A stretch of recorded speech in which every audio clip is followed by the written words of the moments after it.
दुनिया इस समय एक ऐसे दौर से गुजरती हुई दिखाई दे रही है जहां हर मिनट नई खबरें सामने आ रही हैं और हर खबर पहले से ज्यादा चौंकाने वाली लग रही है। पश्चिम एशिया से उठती आग अब पूरी दुनिया को बेचैन कर रही है।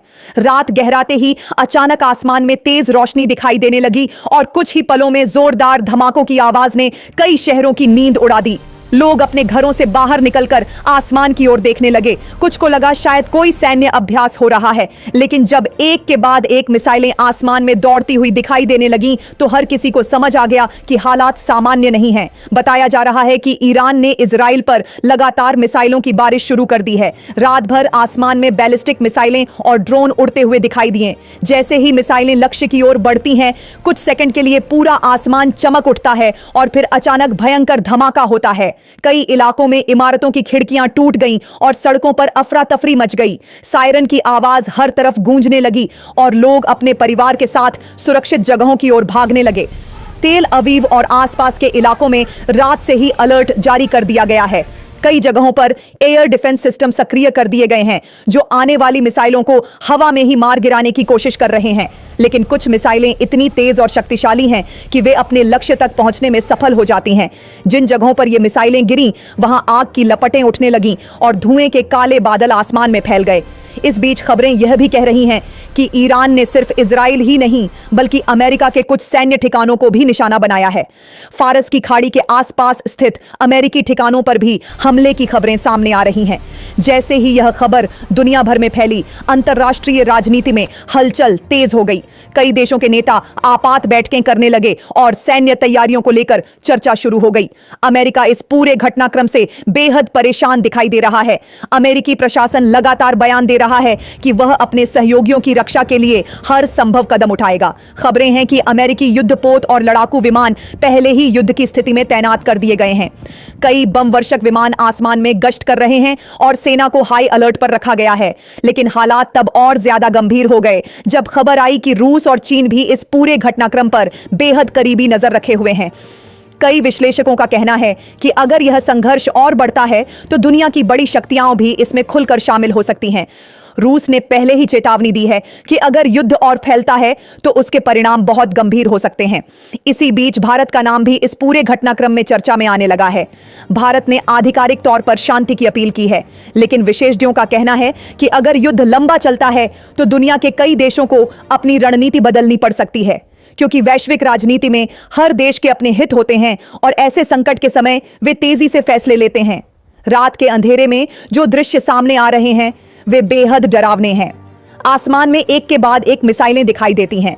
कुछ मिसाइलों को एयर डिफेंस सिस्टम रोक देता है, लेकिन कई मिसाइलें शहरों के ऊपर गिर जाती हैं। जैसे ही धमाका होता है, आसपास की इमारतों से आग की लपटें उठने लगती हैं। कई जगहों पर लोग अपने मोबाइल फोन से इन दृश्यों को रिकॉर्ड कर रहे हैं, जबकि कुछ लोग डर के मारे अपने घरों के बेसमेंट में छिपे हुए हैं। कई शहरों में सड़कों पर सेना के टैंक दिखाई देने लगे हैं। हेलीकॉप्टर लगातार गश्त कर रहे हैं और एम्बुलेंस घायलों को अस्पताल पहुंचा रही है। डॉक्टरों की टीमें पूरी रात काम कर रही हैं, क्योंकि घायलों की संख्या लगातार बढ़ती जा रही है। इस बीच अंतर्राष्ट्रीय बाजारों में भी उथल पुथल मच गई है। तेल की कीमतें तेजी से बढ़ रही हैं, क्योंकि दुनिया का एक बड़ा हिस्सा इसी क्षेत्र से तेल की आपूर्ति पर निर्भर है। अगर यह युद्ध लंबा चला तो इसका असर पूरी दुनिया की अर्थव्यवस्था पर पड़ सकता है। दुनिया भर के न्यूज चैनल लगातार इस स्थिति पर नजर बनाए हुए हैं। हर कुछ मिनट में नई खबर सामने आ रही है। कहीं नई बमबारी की खबर मिल रही है तो कहीं नए सैन्य ठिकानों को निशाना बनाए जाने की जानकारी मिल रही है। कुछ रिपोर्ट्स में यह भी कहा जा रहा है कि साइबर हमले भी शुरू हो चुके हैं। कई सरकारी वेबसाइटें अचानक बंद हो गईं और कुछ संचार प्रणालियां प्रभावित हुई हैं। विशेषज्ञों का कहना है कि आधुनिक युद्ध अब सिर्फ जमीन या आसमान में ही नहीं लड़े जाते, बल्कि इंटरनेट और तकनीक के जरिए भी बड़ी लड़ाई लड़ी जाती है। लोगों के मोबाइल फोन पर लगातार अलर्ट आ रहे हैं। सरकारें अपने नागरिकों को सुरक्षित स्थानों पर जाने की सलाह दे रही हैं। कई देशों ने अपने दूतावासों को अलर्ट पर रख दिया है और अपने नागरिकों को वापस बुलाने की तैयारी शुरू कर दी है। इस बीच नाटो को लेकर भी चर्चा तेज हो गई है। कहा जा रहा है कि अगर हालात और बिगड़ते हैं तो नाटो के सदस्य देश भी इसमें शामिल हो सकते हैं। अगर ऐसा होता है तो यह संघर्ष और भी बड़ा रूप ले सकता है। रात से शुरू हुई बमबारी अभी भी पूरी तरह थमी नहीं है। आसमान में अभी भी मिसाइलों की आवाजाही जारी है। कुछ जगहों पर ड्रोन हमलों की खबरें भी सामने आई हैं। सैनिकों के काफिलों पर हमला किया गया है और कई सैन्य ठिकानों को भारी नुकसान पहुंचा है।